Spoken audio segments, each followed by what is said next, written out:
I'm truly honored to be here today and to be part of LACNet history, actually.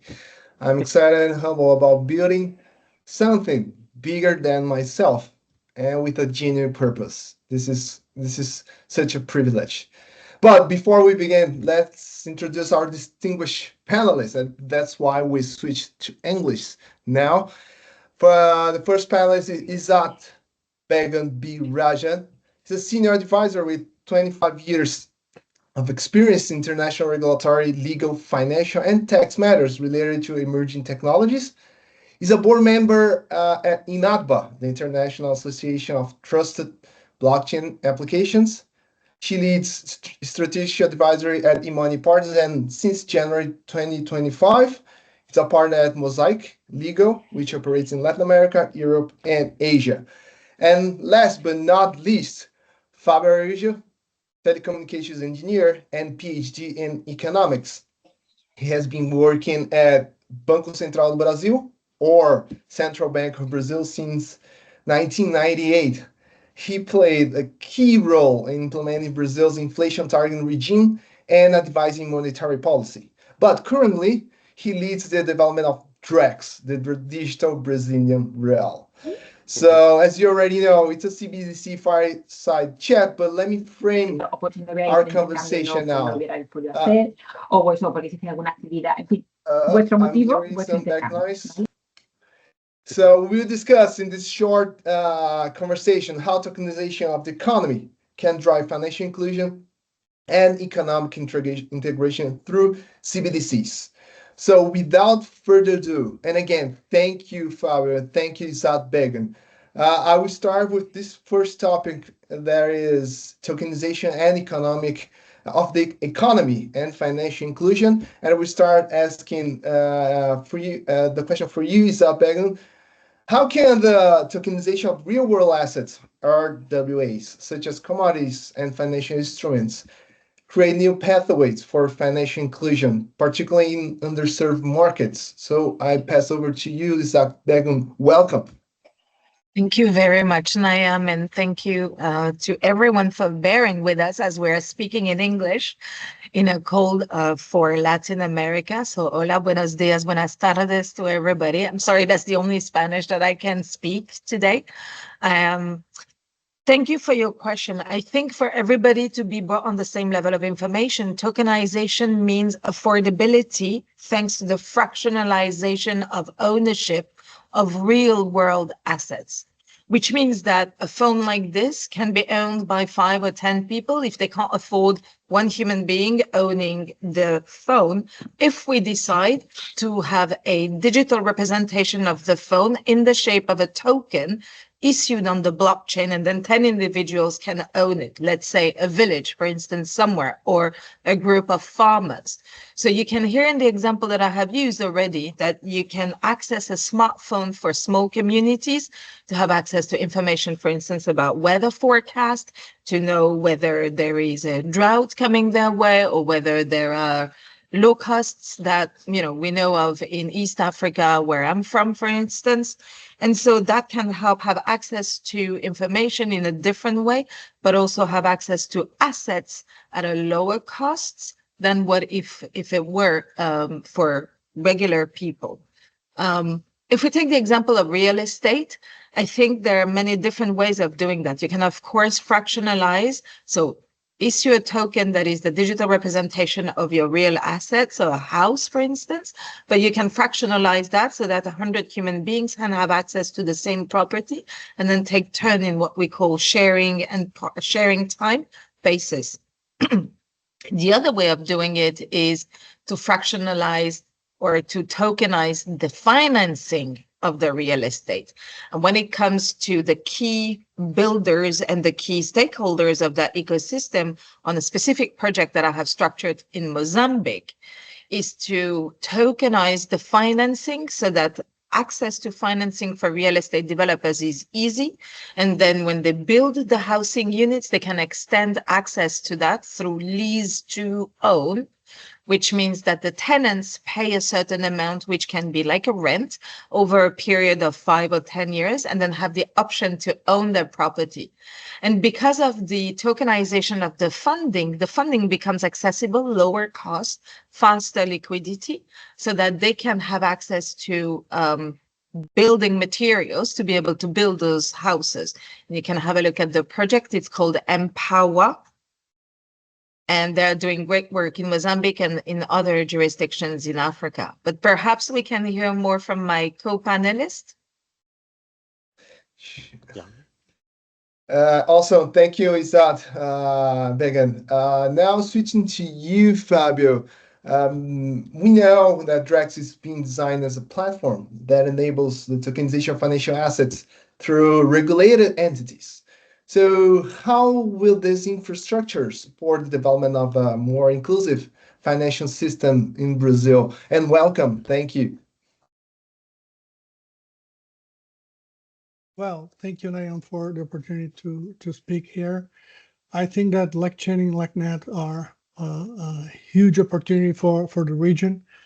And we are working in Brazil, Drex, and we think that this fits together quite nicely with what's being done here, and we are totally willing to help the development of the ecosystem and the network in Latin America.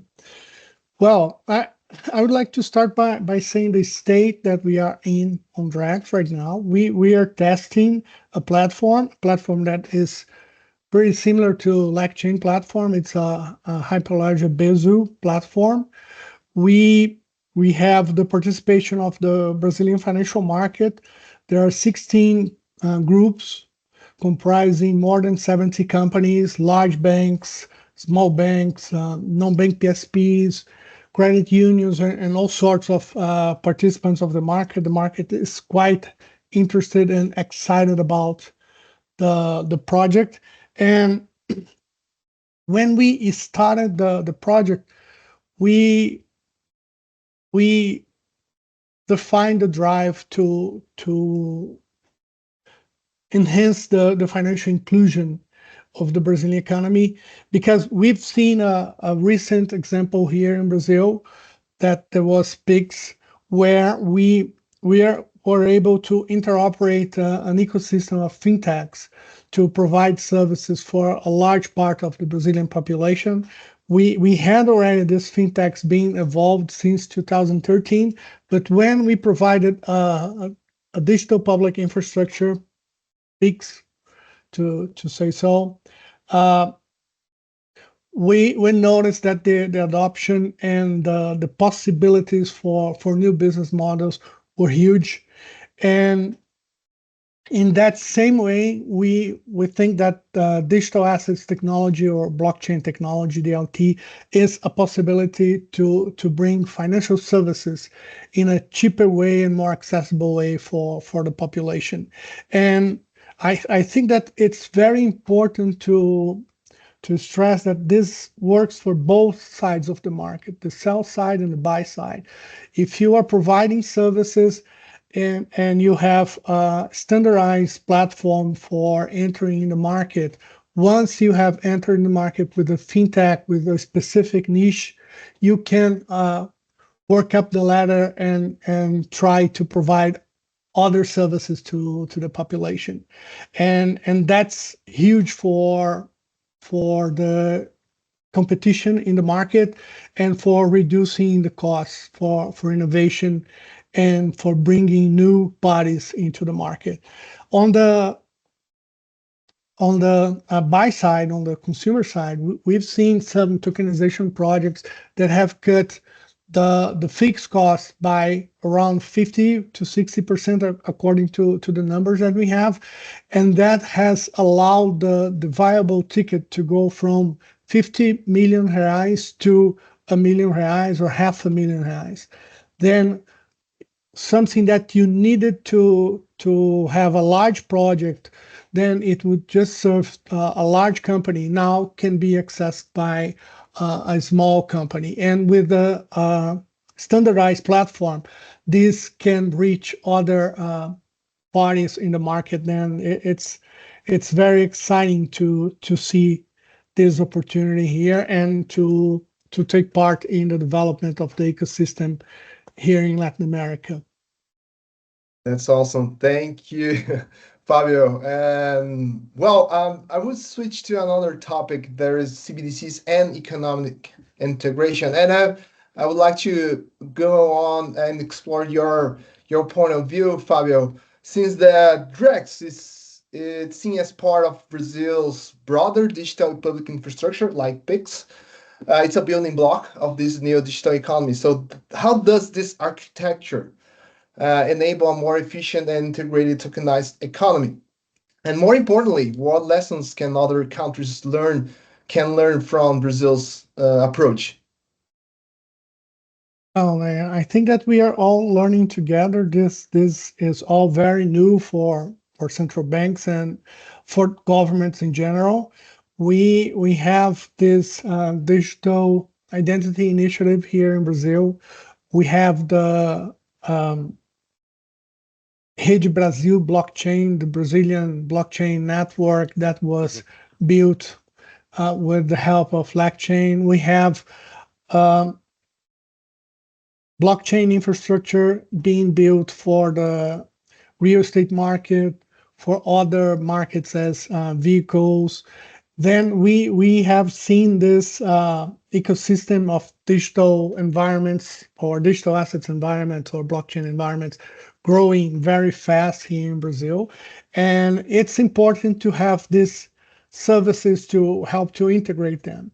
You have the Drex, that is the financial part of this ecosystem, so we can provide the way to make transactions across these different markets. But we also need to advance in other fronts as the digital identity.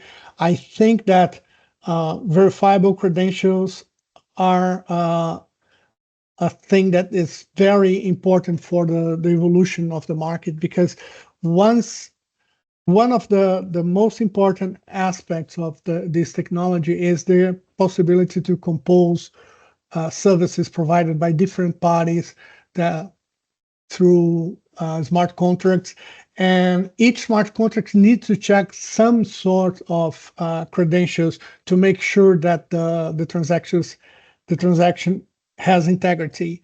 And if we just go giving up the entire ID information for each smart contract, then it wouldn't be a good solution. We would have leakage everywhere.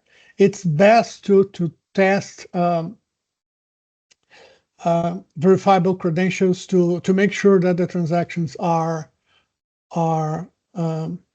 held in a safe way, but we are sure that the privacy of the users is maintained.